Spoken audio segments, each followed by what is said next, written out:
stato molto bravo Schneider che poi subisce fallo, ma c'è la norma del vantaggio. Eto'o trova Milito, vanno avanti i due attaccanti principi dell'Inter. Milito, una finta in area, ancora è il principe Diego Milito, la firma lui, probabilmente questa finale, questa coppa. Bonjour à tous et bienvenue dans un nouveau numéro du Focus. Aujourd'hui, on revient pour débriefer ce match Inter-Genoa et c'est avec un plaisir qu'on va le débriefer avec la team Beneamata. Premier podcast avec la team Beneamata, déjà celui avec Renaud qui vous avait quand même déjà bien plu, avec des bons retours aussi, notamment de la part de Renaud. Donc on continue ce deuxième épisode et pour m'accompagner, j'ai avec moi le plus belge des Français ou le plus français des Belges. Comment ça va, Maxime ? Alors, tu ne m'insultes pas, tu le prends en français, tu vas te dire ça a Fédé, tu vois. Mais donc, en tant que Belge, ça va très bien. Même si après un Euro catastrophique, voilà, on est là. Hein. Et on a avec nous aussi celui qui a décidé d'enlever le chat depuis ses live commentaires pour se transformer en Evelyne Delia. Comment ça va, Pessin ? Ciao les gars, ciao tout le monde. Très content d'entamer cette nouvelle saison avec vous et de pouvoir parler de façon hebdomadaire de la Nostra Inter, comme d'habitude, pour le meilleur et pour le pire. Écoute, on essaye chaque année de se réinventer un petit peu, donc j'ai ajouté une petite option météorologique pour laquelle j'ai reçu quelques retours positifs. Dommage pour toi. Et dès la semaine prochaine, évidemment, P5 mettra évidemment l'actualité autoroutière des villes où les matchs se joueront. Donc, bien sûr, je mettrai une petite map avec toutes les places disponibles dans le stade à l'heure actuelle. Comme ça, si vous voulez, sur un dernier coup de folie, aller au stade, hein, un petit aller-retour de 1000 km, on ne sait jamais. Eh ben, on va commencer tout de suite. Juste avant, les gars, n'oubliez pas de vous abonner sur la chaîne de la Beneamata, que ce soit la chaîne Spotify, Deezer et surtout aussi la chaîne YouTube. Comme vous le voyez, ceux qui sont sur YouTube, on est sur format vidéo, du coup, à partir de cette saison. Pour notamment vous donner un peu plus quand même de biscuits pour ceux qui sont sur YouTube et récompenser les fidèles notamment sur YouTube. Et n'oubliez pas aussi les 5 étoiles sur Spotify et le like sur la chaîne YouTube. On commence tout de suite avec la première rubrique de ce podcast. C'est la semaine en un mot depuis le dernier podcast avec Renaud. Donc Maxime, je te laisse commencer. Pour toi, la semaine en un mot et je te laisse un petit peu argumenter. Alors, mon mot, ça va être courroux. Voilà, c'est pas un mot qu'on emploie souvent. Jamais entendu perso, hein, je tiens à le dire, je n'ai jamais entendu ce mot. En tout cas, ce mot désigne en gros, on va dire une rage, une irritation en gros. En gros, c'est ça, parce que je trouve que le match nul en première journée, ça le fait pas, même si allez, sur les 8 matchs, tu as eu 6 nuls et 2 victoires. C'est problématique, surtout quand tu vois que nos 2 buts qu'on prend, c'est des erreurs. Même quand on a été inquiété, parce que je crois qu'ils ont 5 frappes cadrées, donc c'est 2 goals vides, donc après l'arrêt de Sommer, le penalty, donc ça fait 3. Et je crois que c'est 2 frappes quand Sommer fait une mauvaise relance, donc il frappe de 35 mètres et ça n'inquiète pas Sommer. Donc voilà, c'est triste. On perd 2 points bêtement. J'en veux pas forcément à Bichek parce que ça peut arriver un truc ainsi, mais plus à Sommer sur sa première action, tu sais pas pourquoi il la tape pas, parce que dans n'importe quel gardien, quand un ballon vient comme ça, ça doit la toucher. Et ensuite, le penalty, il plonge du bon côté. Messias fait une frappe sans calcium et je sais pas pourquoi. La capter en un temps, c'est compliqué, mais au moins la repousser au parc en plein sur lui, quoi. Donc voilà. Il y avait un courroux pour Maxime. P5, le mot de la semaine pour toi. Moi, écoute, je vais être un petit peu plus modéré et peut-être un petit peu plus simple, justement, simpliste, on va dire, par rapport à Maxime. Je vais te dire factuellement reprise. Reprise parce que d'abord, officiellement, là, le championnat reprend et l'Inter a de nouveau, 2 ans après, ce statut de champion d'Italie qu'il va falloir défendre et pourquoi pas tenter le back-to-back, l'objectif qui n'a pas été rempli depuis 2010. Et puis aussi reprise parce que très clairement, sur le match auquel on a eu lieu samedi entre le Genoa et l'Inter, on a très vite senti, on a très bien senti une équipe qui retrouvait tout simplement ses automatismes, une équipe qui n'a pas été forcément dans le meilleur rythme qu'on lui a connu, mais encore une fois, je pense qu'il faut recontextualiser. La saison va être encore longue et il faut forcément cette période d'adaptation, de retrouvailles avec des joueurs qui, pour la plupart notamment, ont été internationaux cet été et sont revenus de vacances assez tard. Donc que ce soit physiquement et même tactiquement, c'était pas forcément le match le plus optimal. Donc, raison pour laquelle j'ai choisi le mot reprise, parce qu'on est tout simplement sur un début de saison, il ne faut pas s'alarmer. Et pour les auditeurs, n'hésitez pas aussi à nous donner votre match en un mot, notamment en commentaire sur la chaîne YouTube ou sur Instagram ou sur Twitter. N'hésitez pas. On va rentrer dans le vif du sujet et le match contre le Genoa. 2 buts partout, doublé. D'abord Vogliacco qui a ouvert la marque, qui a marqué le premier but de cette Serie A 2024-2025. Avant que Marcus Thuram réponde par un but, puis un deuxième, donc premier doublé d'ailleurs de Marcus Thuram sous ses couleurs de l'Inter, et avant que malheureusement le penalty sur cette main de Bissek à la fin de match, que Messias se convertit en 2 fois, on dira, que Sommer avait arrêté, mais malheureusement Messias a réussi à la reprendre, ce qui fait 2-2 et ce qui aussi suit un peu une tendance dans cette première journée de Serie A, hein, parce que le Milan a fait match nul, la Roma a fait match nul, le Napoli a perdu, la Fiorentina aussi a fait match nul, donc les gros sont un peu en difficulté, que ce soit à domicile ou à l'extérieur lors de cette première journée. L'équipe qui était en place, c'est une équipe quand même traditionnelle, hein, Sommer dans les cages, Bissek central droit avec Acerbi et Bastoni, piston droit Darmian, piston gauche Di Marco, milieu de terrain des plus classiques Çalhanoğlu, Barella, Mkhitaryan, et l'attaque classique Lautaro et Thuram. P5 sur ce match contre le Genoa, comme tu l'as dit, c'était la reprise. On a vu une équipe de l'Inter qui est rentrée dans son match petit à petit, première mi-temps un petit peu plus compliqué, deuxième mi-temps un peu meilleur. On a senti aussi les joueurs qui étaient revenus de leurs devoirs internationaux depuis pas longtemps. On peut prendre notamment comme exemple Lautaro qui jouait quand même, qui revenait de vacances il y avait un petit peu plus de 10 jours, et donc là qui reprenait un petit peu de rythme dans la préparation, et ça s'est vu et ça a donné ce match. Oui, très clairement. Je pense que ce résultat-là n'est pas catastrophique, d'autant plus quand tu connais la complexité de se déplacer du côté du Ferraris, pour l'Inter. Inzaghi n'a jamais gagné depuis qu'il est à la tête de l'Inter du côté du Genoa. C'est le 3e match nul en 3 ans. Et je crois même que quand la Samp était en première division, il n'avait pas non plus réussi à gagner. Donc ça en dit long tout simplement sur la difficulté de ce déplacement qui, personnellement, je trouve, est l'un des plus bourbiers, peut-être avec celui au Torino, parce que ce sont des équipes qui sont physiquement à elles préparées, qui vont t'attendre et qui vont pas hésiter à te rentrer dedans. Et pour le coup, quand tu mets ça tout simplement en parallèle d'une équipe de l'Inter qui a du mal, encore une fois, à se retrouver dès maintenant, parce qu'il va falloir du temps pour reprendre globalement la saison avec tous les internationaux, forcément que j'ai trouvé qu'en termes de rythme, l'Inter n'a pas forcément été à la hauteur. Ça s'est surtout réalisé par intermittence, et l'Inter a réussi à concrétiser ses temps forts avec notamment ce doublé de Marcus Thuram qui s'est montré opportuniste sur les 2 situations, autant de la tête que du pied. Donc à partir de là, l'Inter s'est fait malheureusement prendre par le jeu du Genoa, qui allait chercher tout simplement ce qu'elle avait envisagé dans ce match-là, à savoir pousser l'Inter à la faute en l'endormant un petit peu en termes de continuité et en termes de rythme. Et ça a été le cas, puisque finalement les 2 buts du Genoa interviennent sur 2 erreurs. La première de Sommer, puis la défense qui est un petit peu apathique. Et puis derrière, la faute d'inexpérience, appelons-la comme on veut, de la part de Bissek qui concède ce penalty évitable malgré le fait que Sommer l'arrête.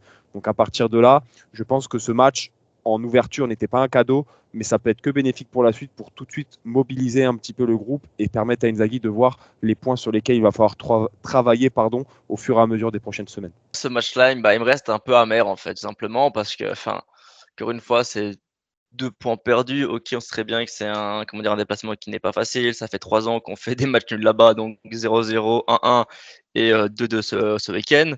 Bon, l'année prochaine, n'oubliez pas de mettre un petit pari 5 € sur le 3-3, on sait jamais. Mais non, là, moi je trouve que c'est compliqué, sachant que techniquement on a le match en main, on n'est pas flamboyant non plus. Mais on a de quoi se créer en fait. On sent que c'est la reprise, que les automatismes ne sont pas toujours là, que les joueurs, ça fait plus ou moins une vingtaine de jours qu'ils sont revenus de vacances, donc c'est pas évident, sachant qu'il y a eu l'Euro. Lautaro, je crois qu'il était revenu 10 jours avant le match, et c'est par exemple Lautaro, on sait très bien l'amour que je lui porte, mais pour moi c'est un joueur qui devait pas commencer, hein. Même si Taremi était blessé. Ouais, mais derrière, Taremi. Maxime, Taremi, il revient lui aussi d'une petite Ah ouais, blessure. non, mais je dis pas le contraire. Non, mais c'est pour ça. Ouais, mais pendant ça là, t'as Correa qui a joué toute la pré-saison, tu vois. Même si j'aime pas Correa, c'est des joueurs ainsi. Lautaro, à la limite, il fait jouer contre Chelsea un petit peu 30 minutes, 20 minutes Oui. pour le dire vas-y. mettons en jambes, même pas. Le mec, depuis sa finale de la Copa, il a pas joué. OK, il a fait une préparation à un moment donné, enfin, voilà, enfin, pour moi, là, c'est aussi un mauvais gestionnement de l'effectif peut-être. C'est Après, si je puis me permettre par rapport à ça, je pense quand même qu'il faut recontextualiser également ça, parce que Inzaghi, pour ce match-là, il a dû jongler entre d'un côté la disponibilité des joueurs qui sont présents dans l'effectif par rapport évidemment à leur forme physique, ce qui a fait défaut et ce qui a pêché du côté Inter sur ce match. Hein. Très clairement, je n'ai pas trouvé les Nerazzurri à la hauteur par rapport à non, un non. effectif de Gilardino qui lui était prêt. Et de l'autre côté, la réalité du mercato, parce que Correa, oui, il a joué toute la pré-saison, mais il ne faut pas oublier que même si il pourrait, pourquoi pas rester, dans l'idée de base, le but, c'est de le refourguer ailleurs. Donc, est-ce que tu vas donner, entre guillemets, du temps de jeu et de la visibilité à un joueur qui n'est pas en tes plans, ou plutôt faire confiance à tes joueurs habituels, mais qui ne sont pas forcément à 100%? Là, c'est un dilemme qui est compliqué à répondre pour Inzaghi, c'est sûr. Est-ce que le choix est bon? Ça, on peut pas savoir, c'est de la spéculation. Mais en tout cas, c'est difficile de lui reprocher de faire d'autres choix, parce que pour moi, c'était celui le plus évident au final. Oui, non, bah, en fait, ça, c'est un peu, on va dire, la facilité, hein, entre guillemets. Oui, Tu c'est prends ça. tes titulaires et voilà. Le problème, enfin, je pense, ouais, c'est ça, c'est un manque de rythme de l'effectif au total parce que quand tu vois le milieu de terrain, aujourd'hui, enfin, Mkhitaryan n'a pas été bon, Akan non plus. Le seul, on va dire, à la hauteur, c'est Barella et encore. Darmian compliqué. Enfin, la plupart de l'effectif, tu sens que c'était un peu compliqué alors qu'il y en a quand même qui sont là depuis quand même plus d'un mois, hein. Mais c'est ça, c'est les automatismes, c'est le début. Et voilà, enfin, tout simplement. Enfin, pour moi, c'est 2 points bêtement perdus. C'est 2 erreurs défensives, les 2 buts. Donc voilà. Pour continuer un peu sur ce match contre le Genoa aussi, messieurs, au-delà de préparation physique aussi, voilà, compliquée pour notre Montpellier, notamment par exemple pour Lautaro, Mkhitaryan, mais qui même si lui est là depuis le 12 juillet plutôt, on a senti quand même un match aussi compliqué pour l'Arménien. Il y a aussi un peu la question de certains profils où on a pu voir voilà, certaines carences. Encore une fois, et on l'avait déjà dit la saison dernière, est-ce qu'on peut commencer un match face à une équipe, on va dire, plus ou moins recroquevillée sur elle-même, comme le Genoa de Gilardino avec Darmian sur le côté droit. euh, au milieu de terrain, ça a manqué, hein, comme on a dit, un petit peu de fraîcheur. On n'a pas retrouvé pour le moment, en tout cas, notre Mkhitaryan naturel. Petit Marco s'en sort quand même un petit peu sur le côté gauche. Donc aussi, P5 sur les profils de joueurs aussi qui a l'Inter. Alors là, il y a Zielinski qui viendrait réintégrer le groupe et qui devrait être titulaire, notamment contre Lecce. Taremi aussi qui devrait être titulaire, qui a fait plutôt, on va dire, pas mal sur sa rentrée en jeu, notamment dans ce 3-4-3. Est-ce que sur ce qu'on a vu contre le Genoa, au-delà des limites physiques, tu en tires des choses, notamment sur les 2 prochains matchs qui vont arriver vite, Lecce et encore plus gros, l'Atalanta? Ah, déjà, je pense il faut voir quand même la chose d'une manière un petit peu différente, puisque on a parlé, entre guillemets, des 2 erreurs qui coûtent les 2 buts à l'Inter. Est-ce que si même l'une d'entre elles n'intervient pas, on a le même discours aujourd'hui à parler des choix qui peuvent laisser à désirer? Je ne pense pas. Alors, ça reste de la spéculation, donc on va rester concentré et on va rester sur le débat par rapport à ce qu'on a vu et ce qui s'est passé, à savoir ces 2 erreurs. Donc, personnellement, je ne vais pas forcément incriminer les choix, puisque, encore une fois, on en a parlé juste avant, ils sont liés et ils découlent un petit peu d'un contexte on va pas dire difficile, ce sera un grand mot, mais on va dire ambigu par rapport à ce début de saison et au retour des internationaux après les compétitions estivales. Moi, personnellement, ce match-là, qui je pense côté Inter, doit être lu au prisme des individualités, puisque quand tu regardes, c'est tout simplement des éléments individuels qui ont animé le fil de cette rencontre dans le positif avec Marcus Thuram, mais aussi dans le négatif avec Sommer et Bissek. Et c'est là, personnellement, où je vais m'attarder. Si je devais en tirer un enseignement, c'est peut-être le fait, voilà, Yann Bissek, qui est malheureusement l'individualité sur laquelle on doit revenir. C'était peut-être le seul choix qui avait été envisagé différent par rapport à la composition, le 11 titulaire d'Inzaghi, puisqu'on attendait tous Benjamin Pavard.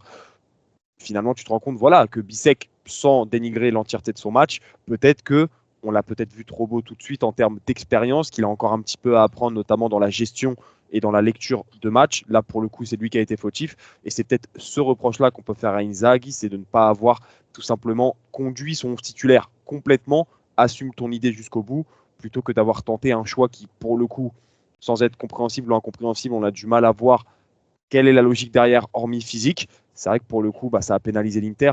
Après, encore une fois, Est-ce qu'on va devoir commencer à faire des constats sur une journée, sur un match, en plus en mi-août, avec des joueurs qui n'ont même pas 90 minutes dans les jambes?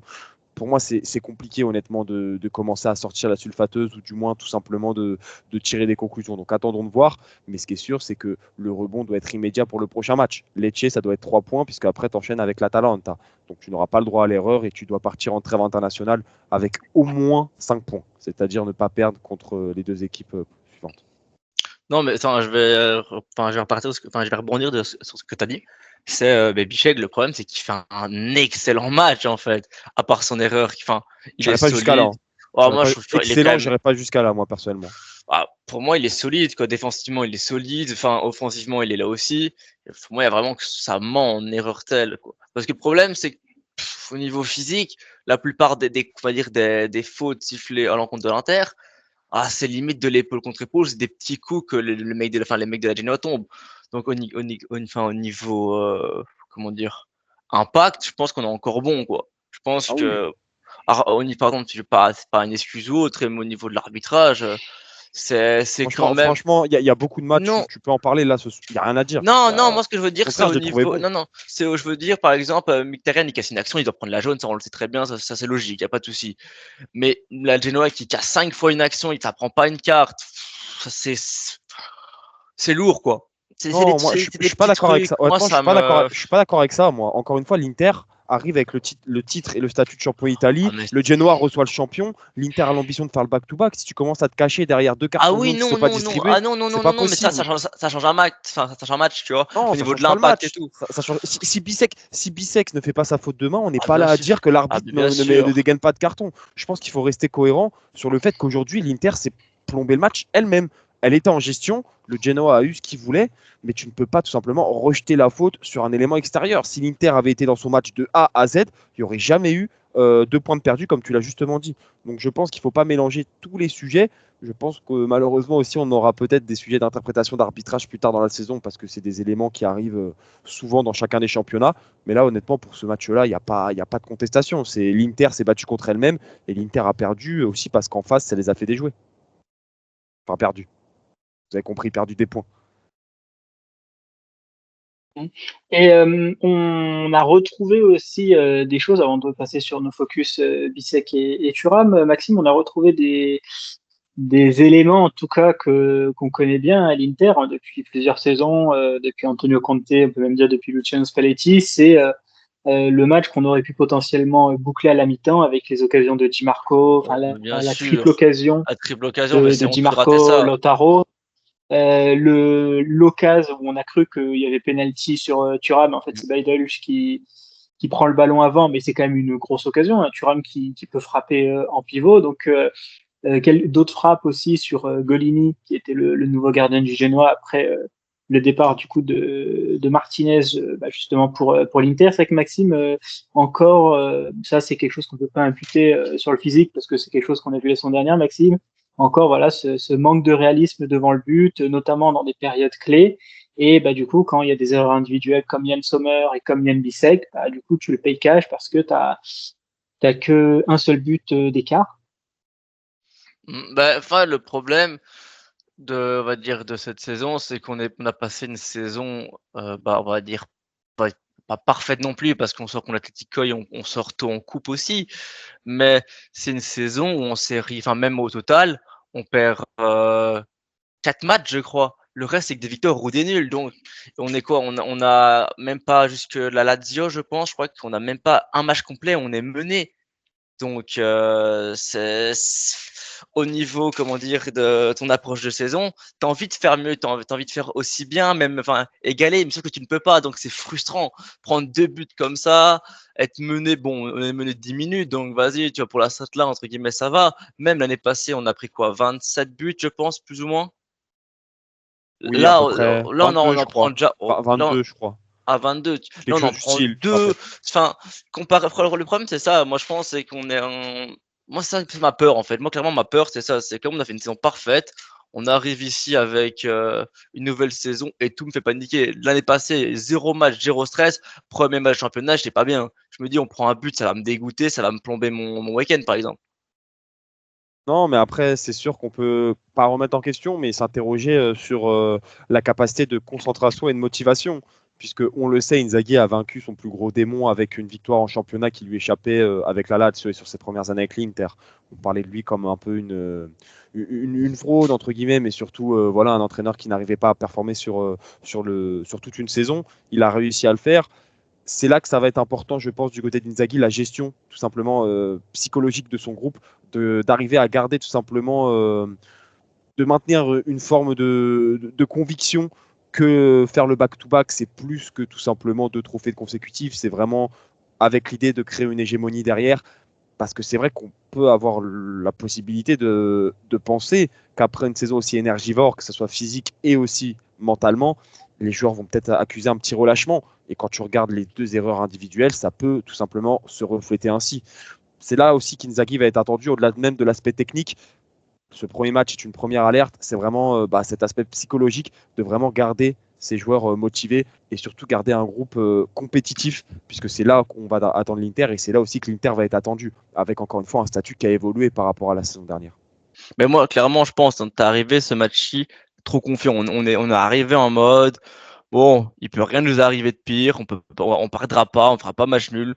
Les joueurs, enfin, tu le sentais, c'était peut-être un manque de Ouais. concentration, je sais pas, mais il y avait une approche moins tueuse, Bah, moins tu veux que je te dise, je Maxime? veux dominer. Bah, Dis-moi. moi, je te dis, pour moi, le Genoa arrivait avec le couteau entre les dents. Ah, bien Réception sûr. du champion, première journée, on est là, on va régaler tous les supporters. D'ailleurs, la courbe avait fait une super Mhm. chorégraphie comme ça n'avait jamais été fait avant, comme ça a été annoncé par les tifosi. L'Inter est arrivé un petit peu en mode vacances encore, en gros avec le Bien parasol dans le sac. sûr. On peut pas leur reprocher non plus parce que la saison, comme on l'a dit, a été très longue. Mais c'est vrai qu'il a manqué ce brin de détermination qu'on avait retrouvé chez les Interistes lors des dernières sorties. On se rappelle la saison dernière les épisodes face au Hellas et tout ce qui va avec. C'est vrai que là, on l'a pas retrouvé et c'est pour ça qu'Inzaghi, tant mieux que ça arrive maintenant, ça va lui permettre de directement corriger le tir et pouvoir rappeler à tout le monde que cette année, les objectifs sont autant, voire plus importants que la saison dernière. Mais en fait, quand je vois ce match, j'ai l'impression de voir l'Inter de fin de saison, enfin, où le titre est fini, t'as plus rien à jouer. Tu joues la Lazio, où tu vas célébrer le titre. Tu vas à Vérone ou vas-y, C'est un où peu tu t'en ça, ouais. fous. Et là, en fait, clairement, moi, ce match, on est quand même sur 3 matchs nuls de suite en Serie A, il faut se le dire. Hein. Moi, je suis pas fan de l'analyse comme certains ont eu, certains Milanais ont eu après le 2-2 contre le Torino. Oui, mais vous avez vu, l'Inter, ils ont fait aussi match nul contre le Genoa et tout. Moi, que le Milan, il gagne 3-0 contre le Torino où ils prennent 5-0. Par rapport à l'Inter, pour moi, ça change pas, entre guillemets, notre réalité. T'es champion d'Italie, que la Juve prenne 4-0 contre Com ou gagne 3-0. Moi, ça change pas ma réalité par rapport à l'analyse qu'on doit avoir. Pour moi, Bien en fait, sûr. en fait, le standard, c'est nous qu'on doit le placer à notre échelle. Et si on veut vraiment faire des comparaisons, pour moi, dans le foot, tu dois toujours faire des comparaisons quand quand t'es dans le haut du panier avec plus haut que toi. Et si on veut par exemple faire des comparaisons, bah, on peut se comparer à Manchester City je parle en termes de champion de l'année dernière, qui eux ont gagné 2-0 leur match contre Chelsea, au PSG champion de son championnat l'année dernière, qui a gagné 4-1 contre le Havre, pour dire ah ces équipes-là, elles ont aussi joué à l'extérieur dans des contextes peut-être plus difficiles, notamment pour City, et elles ont gagné. Donc l'exigence à l'Inter, faut pas entre guillemets pas la réduire, mais la calibrer aux concurrents de Serie A, parce que nous, c'est pas entre guillemets Mm. hautain de dire ça, mais on est champion de Serie A en titre, Puis, et on doit calibrer une attente soit par Mm. rapport à une Ah, attente de supporters qui est toujours ap- plus élevée, soit par rapport à des concurrents européens.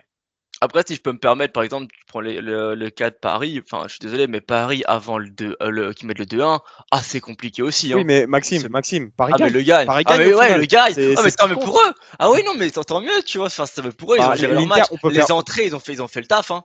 Oui, non, mais Nous, tu vois, nous, on peut faire la lecture inverse avec l'Inter. L'Inter, ah à ouais. 30 Ah, secondes de la fin, ça gagne, mais finalement, tu gagnes pas. ouais. Ah, Donc, bah, encore bien une fois, que tu mènes sûr. pendant 95 minutes, c'est super, mais si tu n'es pas capable de maintenir tout simplement cet avantage pendant 96 minutes, le problème, il est là. Et ça rejoint un peu ce que disait Karim et ce que je disais un peu avant, c'est que cette exigence-là, elle est augmentée cette saison parce que l'Inter, et à juste titre, on l'a fait les premiers, est sur un piédestal, est mise sur un piédestal. Donc, si tu veux avoir ce Ça, je suis statut, d'accord. il faut l'assumer. Bon, alors encore une fois, on n'est pas alarmiste. Il ne faut vraiment pas considérer qu'on est en train de tirer la sonnette par rapport à ce premier match, mais il faut tout simplement rester attentif et ne pas oublier, encore une fois, quelle est ta réalité et quelle statut tu dois assumer sur le terrain. Et sur Bah. ce premier match, force est de constater, tu l'as pas eu ce statut. Bah, je pense, tu vois, que ce match nul, finalement, ça va faire plus de bien que de mal. Enfin, C'est vrai.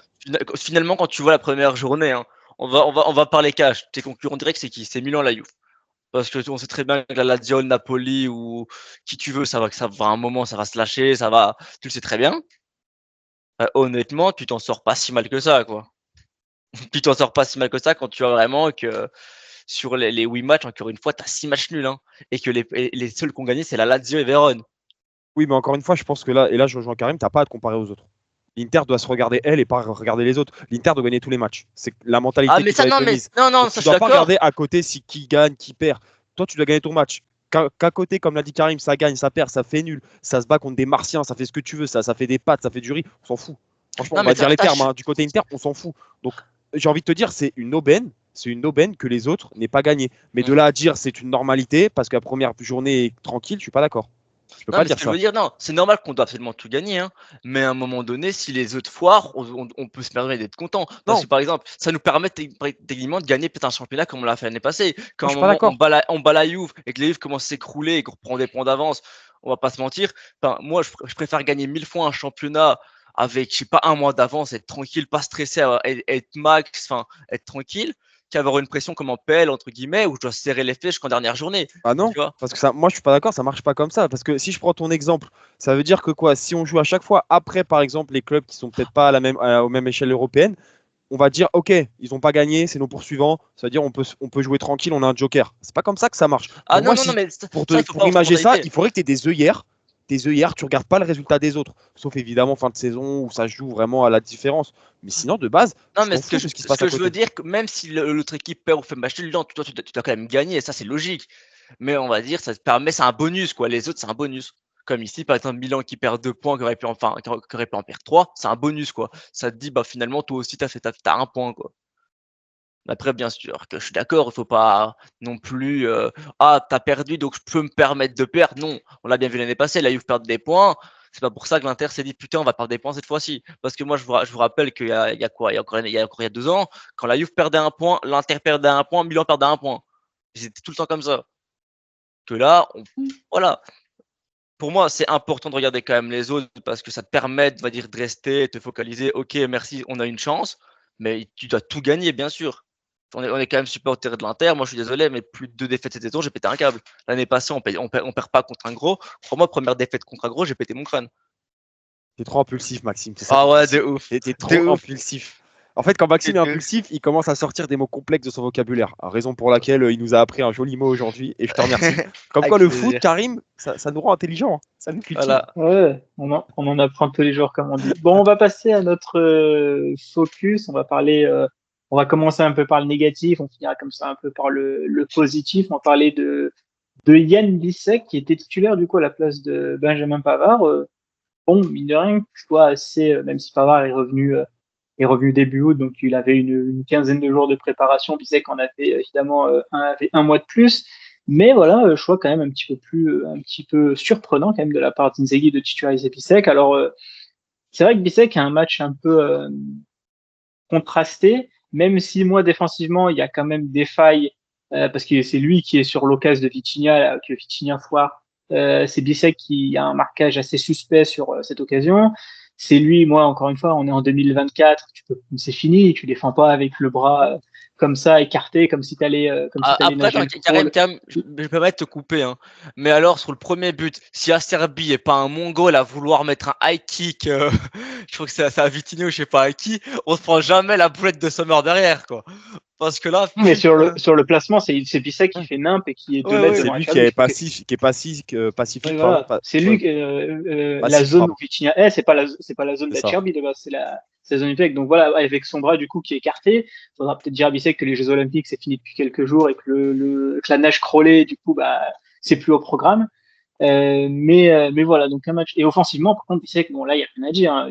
Il a refait un peu son double poste de piston qu'il a échangé un peu avec Darmian où il a eu quelques percées. D'ailleurs, bah, c'est lui qui est sur l'une de la triple occasion Lautaro Di Marco là, avec Ouais, l'arrêt exceptionnel avec un gros de pressing. Badel. Voilà, c'est lui qui commence l'action, mais voilà, moi j'aime quand même que les défenseurs défendent d'abord et attaquent après. Maxime, je te laisse commencer sur Yann Bissek. Voilà, bon, match Bah, moi, pour contrasté et moi, tout. On comprend, bon, mine de rien, enfin, on n'a pas besoin de ça, mais ça recrédibilise quand même les titularisations de Benjamin Pavard. bah, oui, non, parce que pour moi, enfin, Bichette, on sait très bien que c'est un joueur de rotation, entre guillemets, c'est en remplaçant de Pavard. Mais ce qu'il a montré en préparation, moi, c'est pour ça que je comprends pourquoi il a été titulaire. Après, Bichette a été titulaire contre Bologne et l'année passée, par exemple, et c'est lui qui marque le but.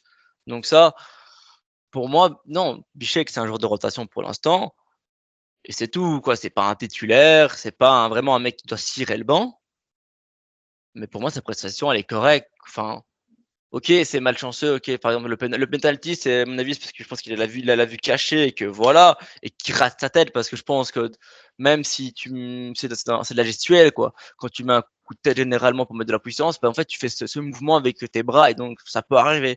Moi, c'est pas ça, enfin c'est moins grave, je trouve que c'est pas le truc le plus qui me choque le plus. Honnêtement, sa prestation, moi, je la trouve bonne. Il est intéressant offensivement, défensivement, même parfois il a un peu joué libéraux, enfin non, je trouve franchement sympa. Je vais rejoindre Maxime sur l'idée de minimisation entre guillemets du caractère mauvais de sa prestation. Sa prestation n'est pas mauvaise à Bissek. Par contre, c'est un retour à la réalité. On parle d'un joueur de 23 ans, donc jeune, qui découvre pour une deuxième saison consécutive le Gros football de championnat. très haut niveau après être arrivé du Danemark un peu dans l'anonymat total entre guillemets avec tout le respect pour son ancienne équipe du championnat danois.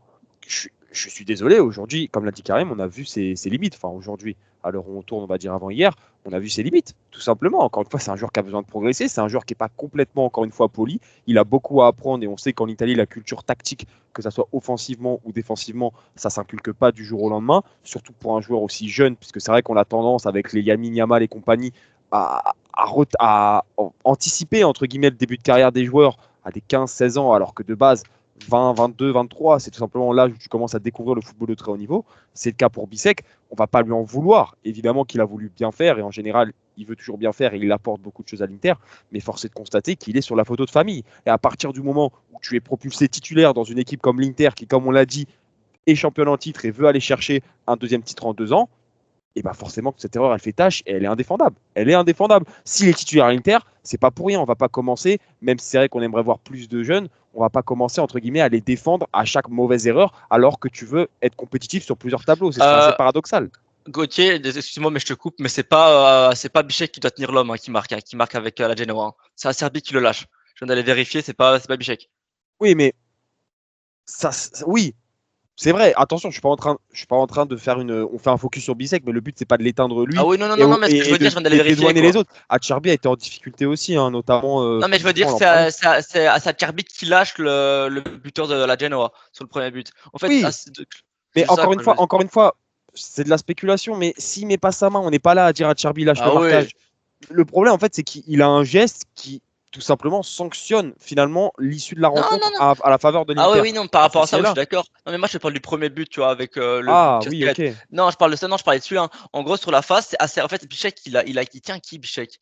Il tient après sur le premier but, avant de te laisser finir, pour moi c'est l'arc défensif global en fait. Tout le monde a été passif. Tout le monde s'est fait surprendre. Oui, non, mais c'est vrai que personne peut anticiper le fait que Sommer mette ses mains, les enlève. Non, mais là, j'ai la ligne. Hein. On voit Darmian à droite, on voit Mkhitaryan à gauche.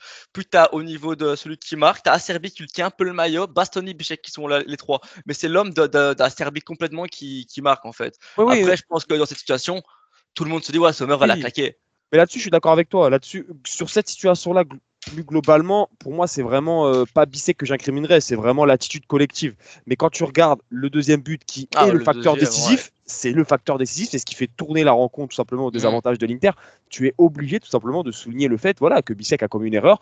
Cette erreur va lui permettre d'apprendre, puisque c'est aussi dans les erreurs qu'on fait des pas en avant et qu'on prend de l'expérience, donc c'est normal, ça arrive. Après, on ne peut pas dire aujourd'hui que son match a été abouti à partir du moment où il a pénalisé son équipe, même si c'est un contexte de jeune joueur, c'est un joueur qui doit apprendre. Encore une fois, tu es obligé de la souligner et de la pointer. Et même au-delà du but, moi je rejoins Karim sur le fait que défensivement, il y a quand même quelques petites, alors c'est peut-être pas des erreurs, mais on va dire des appréhensions en termes de lecture, en termes d'alignement, et assez symboliquement, même si ça reste un fait de jeu isolé, elle a tourné en plus la vidéo, la percée de Vitinha sur le côté gauche Si, c'est ça, Ah sur le ouais, côté gauche. Bissek est impliqué, alors tu vas me dire, il n'y a rien au final, c'est un coup franc. Mais pour moi, c'est assez symbolique du fait qu'il a encore des progrès à faire. Et tant mieux, j'ai envie de te dire, parce que sinon, ce serait pas drôle. Donc à partir de là, après, c'est pas grave. je pense que même, même les supporters de la Genoa, ils ont été choqués par ce qu'a fait Vitinha, hein, je pense. C'est le seul Parce bon que, truc qu'il a fait. Parce ouais, que sinon, c'est ça, il fait un match cadavre, le mec, en un dribble, il te tue Denzel et Bichek, s'il te plaît. On va passer du coup avec le positif, avec Marcus Thuram, Ticus, qui a marqué du coup ce doublé, comme j'ai dit, le premier doublé de Ticus à l'Inter dans des registres, on va dire, un peu différents aussi. Euh, et mine de rien, bon voilà, après son euro un peu plus très compliqué, on va dire. Après, il n'était pas mis dans les mêmes conditions qu'avec l'Inter, ça on peut aussi le souligner. On le voit déjà à la préparation contre Chelsea, il avait décidé déjà de reprendre avec une bonne forme, et là il continue, il aurait pu être le sauveur de l'Inter jusqu'à la toute fin du match, d'ailleurs qui a été élu homme du match par la Serie A et aussi du coup par vos votes pour les abonnés sur Twitter. Euh, P5, toi, t'en as pensé quoi un peu du match de Thuram? Bon, c'est vrai qu'il a vraiment nourri, il a vraiment vivifié, il a vraiment alimenté un peu les occasions de but de l'Inter, parce que bon, il avait un coéquipier Lautaro qui n'était pas lui justement encore rentré dans sa préparation, qui est en cours de préparation notamment pour atteindre son pic de forme, mais malgré ça, bah, il a réussi quand même à alimenter cette attaque de l'Inter presque à bout de bras. bah écoute, ça va peut-être être un peu dur, mais à peut-être une ou deux exceptions près, c'est le seul joueur au niveau sur l'ensemble de la rencontre et c'est ponctué par son doublé qui permet de ramener le match nul. Alors évidemment, on sait, voilà, encore une fois, le caractère athlétique, on sait que c'est un joueur qui était plus préparé que les autres et tu vois aussi que quand il est utilisé dans la meilleure disposition, au contraire de l'équipe de France où les suiveurs français veulent le tailler sans forcément connaître son contexte, là avec une certaine liberté, tu le trouves déjà beaucoup plus libre, beaucoup plus justement, libre c'est normal, mais surtout beaucoup plus disponible et beaucoup plus en jambes. Beaucoup de déplacements, beaucoup de prises de profondeur pour faire monter le bloc, et puis surtout, toujours disponible. C'est là vraiment où je trouve qu'il excelle, au-delà même de sa capacité athlétique, tu le vois de la tête, ou même dans les duels, dans les contacts, il arrive toujours à rester debout et à garder cette envie d'aller dans le sens du jeu et d'aller de l'avant. Donc j'ai envie de te dire, on est presque reparti sur les mêmes bases que la saison dernière, même si c'est vrai qu'il avait terminé un petit peu plus, de manière un peu plus poussive, pardon. Là, il repart sur les bonnes bases. Il y a aussi le fait que sur le banc, il y a un certain Mehdi Taremi qui est là pour jouer de la concurrence avec lui. Ça peut lui permettre simplement d'élever un petit peu son niveau et d'être boosté en termes de volonté de faire bien. Et à partir de là, il a réussi à faire la différence. De bon augure pour la suite, et en espérant que ses compères suivent. Match parfait, oui, non, parce que ses actions, il les met. Il te permet, entre guillemets, de potentiellement croire à une victoire. Et c'est vrai qu'après, on va dire un euro compliqué avec l'équipe de France, avec un système qui ne le met pas du tout en avant. Mais ça, c'est un autre sujet parce que bon, on pourra en parler du match d'un certain Kylian Mbappé hier soir avec le Real Madrid et ça, il y a des choses à dire aussi. Mais non, c'est que voilà, Thuram, c'est un joueur qui a besoin aussi un peu d'espace, qui a besoin de confiance. Et en vrai, parce qu'en bref, maintenant, Thuram, quand on y pense, c'est un peu un attaquant complet, hein. Rapide, ça va. Technique, bonne finition, bonne passe. Donc voilà, cette saison, est-ce qu'il va encore plus performer que l'année passée? Bah, je pense que oui. Et c'est pour ça que Térémy, malgré que Antoine, par exemple, pense que Térémy prendra sa place, moi je pense pas. Fais gaffe, tu es face à l'homme qui en fait la plus grande propagande depuis 2 ans. Je sais, Il connaissait même pas encore le nom de l'Inter que j'étais déjà sur ses côtes. Donc fais attention. Fais attention à je toi. sais. Non, mais non, pour moi, Thuram, il va bien garder son poste de titulaire avec le Tarot. Parce que pourquoi changer une paire qui a bien fonctionné l'année dernière et qui va sûrement encore très bien fonctionner cette année? Donc voilà, les deux sont complémentaires. Et voilà, quoi. Enfin, encore une fois, même les deux buts qu'il met, enfin, les deux appels qu'il fait, c'est quelque chose de grand. Et même, début de match, sa frappe qui est un peu dévié, qui a failli tromper c'est Golini hein, à la C'est ça. Genoa aussi. Donc, ouais, non, moi, on va dire, on va dire un match parfait. C'est peut-être le seul réellement qui a été dans son match. Ah oui, au niveau, pour moi, je l'ai dit, c'est le seul pour moi qui était au niveau comme on aurait pu en attendre d'une équipe championne d'Italie. comme on l'a vu la saison dernière, quoi, mais de bon augure. De toute façon, de bon C'est augure. ça. Et après, il se nourrit aussi, on va dire, d'une préparation qui a été plus fournie peut-être que certains, pas forcément en termes de quantité, mais peut-être en termes d'effort et en termes de volonté. Hein, parce que lui, à la différence peut-être d'un Lautaro, peut-être, il a à cœur de se racheter après un Euro qui, certes, comment dire, n'appartient pas à l'Inter, entre guillemets, j'ai pas le terme exact, mais en gros, voilà, personnellement, il a envie de faire taire un petit peu ses détracteurs qui lui Mais sont c'est ça, tombés c'est ce que dessus j'allais dire. C'est pendant l'été. que malheureusement, c'est qu'il y a des gens qui allument le foot, qui allument leur écran, pardon, seulement quand c'est une Coupe du Monde, un Euro, et dès qu'ils voient un joueur qui performe moins, qui est pas très, qui score pas quoi. C'est des gens qui remarqueront pas, par exemple, à travers un défenseur ou des milieux de terrain, par exemple, directement parce que tu marques pas, parce que t'es pas à 100%, parce que tu as des actions, t'es un joueur de merde. Alors que Marcus, je pense qu'il l'a prouvé ici, enfin cette saison, même avant quand il était à Gladbach, c'était un joueur quand même relativement intéressant. Et surtout cette dernière saison avec l'Inter. Donc je pense c'est juste là il va faire encore une bonne saison pour faire fermer la gueule à tout, enfin dire à tous les, on va dire, les rageux qui lui ont craché dessus. Et donc voilà. Je pense qu'on a tout dit en long, en large et en travers sur ce Genoa-Inter qui se termine sur 2-2. Prochain rendez-vous Inter-Lecce samedi 20h45 qu'on essaiera de suivre Sur Beansport. quelque part. Hein, Ah bah non. Ouais, ouais. Pas sur Beansport. Bah non. Oh, le mec est curant. Le mec complètement écœurant, là.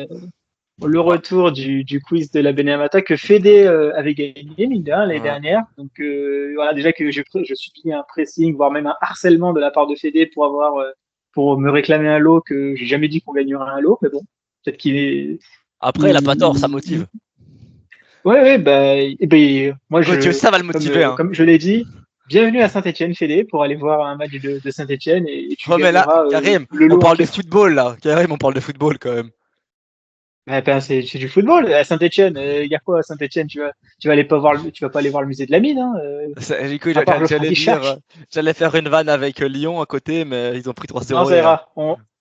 Je pensais que tu allais faire un autre style de vanne, mais on se passera de ces vannes-là. Oh là là, mais attends, Voilà.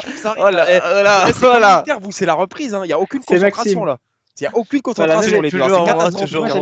Moi, j'allais commencer le quiz et Maxime qui part dans des hors-sujets. Bon, messieurs, on va commencer officiellement ce quiz. Est-ce que vous êtes prêts? Non. Pas trop, mais il faut y aller. Hein. De toute façon, vous allez tester la nouvelle formule du quiz. Donc, c'est 2 questions individuelles chacun, un qui est et une mort subite. Et mort subite, non. Ce n'est pas des joueurs qui ont joué au Genoa et à l'Inter. Voilà. Contrairement à ce que certains pouvaient insinuer. Écoutez, vu que Maxime, tu étais devant P5 au classement, c'est P5 qui va commencer et qui aura les premières questions individuelles. P5, est-ce que tu es prêt? On y va, hein. On va pas faire durer le podcast éternellement. Eh bien, c'est parti. Alors, première question. Quelle est la dernière équipe contre qui l'Inter n'a pas gagné son premier match de Serie A? C'est contre Sassuolo. Il y a en 2018-2019, si je dis pas de bêtises. Est-ce que ça compte, donc tu as le point, mais est-ce que tu as le score en plus? 1-0. Ouais, c'est ça. Putain, défaite Sassuolo et but de Domenico Berardi. Heureusement qu'il n'est plus en Serie A. D'ailleurs, bizarre. Et on espère qu'il ne reviendra évidemment pas en Serie A pour nous mettre des doublés. Ou alors chez nous seulement. Lors du 4-0 contre le Genoa en 2021, donne-moi 3 des 4 passeurs décisifs. Ah, je m'attendais à buteur, ça aurait été plus ça. Passeur décisif c'était 2021-2022. C'est ça, lors du 4-0. Le premier match d'Inzaghi, je veux juste être sûr de. Ouais, c'est ça. Les passeurs décisifs. Oh, frère. Donne-moi 3 des 4 passeurs décisifs. Wow. Passeur décisif. C'est en one shot, dès que je me trompe, c'est fini. T'as le droit, vu qu'il y en a 4, t'as le droit à 4. Donc t'as le droit à une erreur. Ok.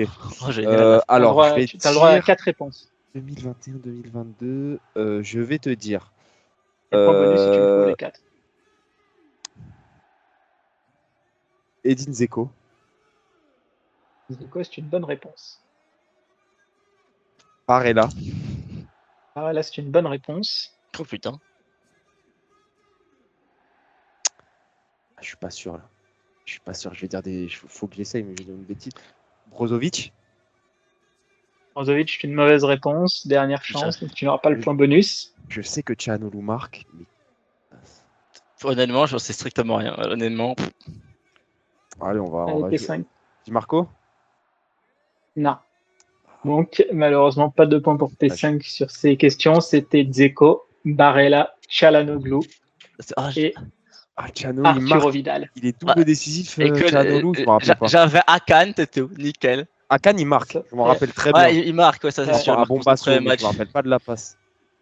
Et Arturo Vidal qui met la 4e. Attends, en quelle année? décisive. 2021, 2022. 2000, Ouais, c'était ouais, c'est ça. Premier ouais, match c'est ça. d'Inzaghi. Ouais, le c'est ça. premier. Avec Sensi en 9 et demi. Ah ouais, c'est ça. Maxime, Allez, ton nickel. tour. J'ai déjà peur.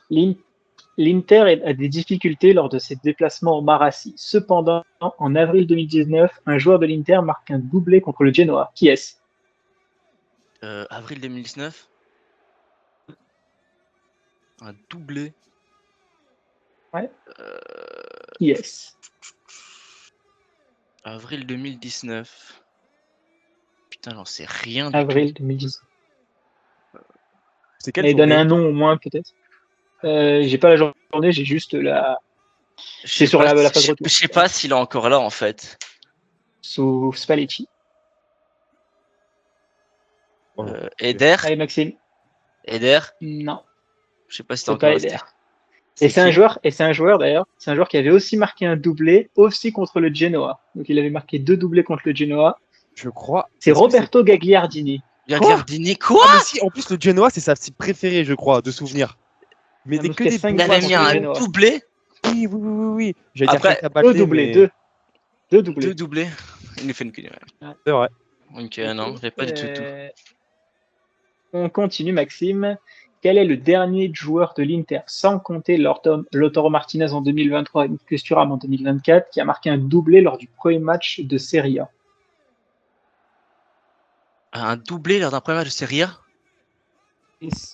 J'ai oublié de noter l'année. Lors d'un premier match. C'est ça. J'ai oublié de noter l'année, mais j'imagine. Et donc tu me dis pas Thuram mais ni Lautaro, c'est ça, on est d'accord. Oui, Putain, exactement. Lautaro contre Monza et Thuram contre Ah Genoa. ouais. Putain, là ça remonte, hein. Tu l'as toi, Gauthier? J'en ai peut-être un, mais si tu l'as pas, je tenterai comme ça pour le fun. Un Et doublé. point bonus si tu me trouves, comme P5, point bonus si tu me trouves l'équipe contre qui il l'a fait. Ah bah moi, j'ai mon idée, donc je vais essayer après. Allez Maxime, Je vais dire Icardi, mais j'en sais rien en fait, c'est trop. peut-être tu tentes là un adversaire, Ouais. peut-être pour te. Icardi, Je me rappelle même pas des matchs d'ouverture, là, il va balancer. Fiorentina. On a joué plusieurs fois dans ces deux. 2 points pour Maxime qui trouve l'Icardi contre la Wow. Fiorentina 3-0. Ah là, celui-là, ça revient de loin, Bien joué. honnêtement. Je Moi, sais j'allais juste on avait enchaîné Fiorentina, ça saoulait Fiorentina, je crois, un truc ainsi. Moi, j'allais dire Lukaku contre Lecce, mais je sais plus s'il met un doublé. Non, du il met qu'un 4-0. but.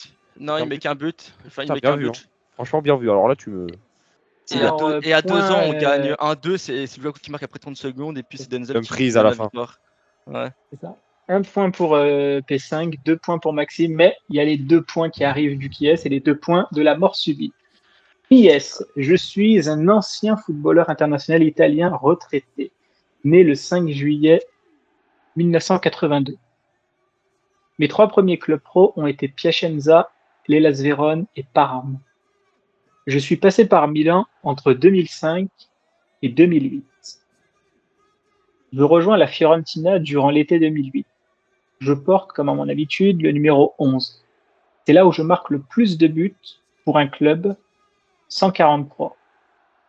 J'y resterai 4 ans. Je continue ma carrière en allant au Genoa, puis à Bologne. Je vais ensuite au Guangzhou Evergrande, où je rejoins Marcelo Lippi et Alessandro Diamanti.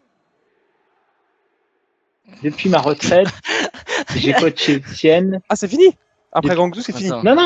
Non, attends, je continue. Depuis ma retraite, j'ai coaché Sienne et plus récemment une équipe de Serie A qui partage son stade avec une autre équipe qui, elle, se trouve en Série B. Et il reste un dernier indice, mais lui, j'attends à la fin. pour le- Gilardino parce qu'il est- Giardino, ouais, Très bon. Giardino. Gilardino, J'ai point vu, pour j'ai P5. vu. 3 à Ouais, 2. évident. Et Ouais, Et non, le dernier c'est- indice, c'était je viens de faire match nul contre l'Inter. Ah ouais, là, ça aurait été instinct. Là, t'aurais Ouais, envie bah, de crier. Hein. Ah, là, Tant t'aurais mieux qu'on l'ait été- trouvé avant. Hein. J'aurais pensé qu'avec Ah, mais là, le t'as été plus rapide que moi. Milan-Fiorentina, ouais. Ah ouais, je pensais que le Milan-Fiorentina allait vous dire pour Gilardino, parce que c'est vrai que l'enchaînement Milan-Fiorentina, c'est entre guillemets spécifique un peu à Gilardino dans Alors, ce cas-là. le problème, Et un joueur italien qui a fait Milan, Fiorentina, il y en a beaucoup quand même. Hein. non, mais je parle en termes de ce passage-là avec les 143 Ah buts, ouais, parce que ouais. Gilardino, il a surtout aussi marqué la Fiorentina. Mort subite, messieurs, 2 points. Donc soit P5 Ah. confirme son avance, soit Maxime reprend le devant. On arrive vers un match, parce que vous savez très bien que moi j'aime bien, Ok. c'est les morts subites avec les matchs. Mhm. Inter-Genoa notamment, le 5-4 qui a daté du 1er avril 2012, 5-4, résultat final. Il y a eu 9 buts au total. Je veux que vous me donniez la feuille de match de l'Inter, pas celle du Genoa, que la feuille de match de l'Inter. Le 5-4 au Meazza 5-4, ouais, match à domicile. C'est Et mon stylo, hein, pour noter. vas-y. Donc Maxime, vu que c'est toi qui as Euh, le moins nombre de points, je te laisse commencer. Et si tu veux, tu peux même commencer comme ça, c'est réglé par le coach de l'époque. Attends, quoi, le coach aussi? C'est pas la feuille. Oui, le coach. Le coach, c'est pas la feuille. C'est pas la feuille, ouais, c'est pas la Ah feuille. non, non, non, Ah non, ouais, reste sur les j'inclus le joueurs. coach. Non, J'inclus non, le non, non, non, coach, non. monsieur. Il change les règles. Là, Si, si, si. Non, non, non, non, non. Ah, mais de toute façon, vous connaissez la date, donc vous connaissez le coach. Bah, tu sais, moi, c'est piège là, donc j'ose pas en fait. Oh, la même. Je doute. 5-4. Putain, frère, attends, laisse-moi, j'avais 10 piges, frère. Laisse-moi réfléchir 2 secondes. Ah, mais t'es pas obligé de commencer par le coach. Hein. J'ai dit le coach, je l'ai inclus, mais si tu veux le Ouais, faire en dernier, tu le fais en dernier. je vais dire Milito. Et toi, écoute, P5. Bon. C'est juste qu'à la fin, il faudra me donner le coach. Tu m'as dit P5? Non, c'est bon, Milito. Oui, et toi, c'est bon. Ok, Enfin, si je dis rien, c'est que c'est bon. Ok, moi je vais te dire, si je dis pas de bêtises, Nagatomo. Nagatomo, c'est une bonne réponse. Zanetti. Zanetti, c'est une bonne réponse. Euh, Je rappelle la feuille de match. Donc, même les remplaçants qui ne sont pas rentrés, comme Nagatomo qui n'était pas rentré d'ailleurs. Cambiasso. Esteban Cambiasso, c'est une bonne réponse. Stressé. Stankovic. Stankovic, c'est une bonne réponse.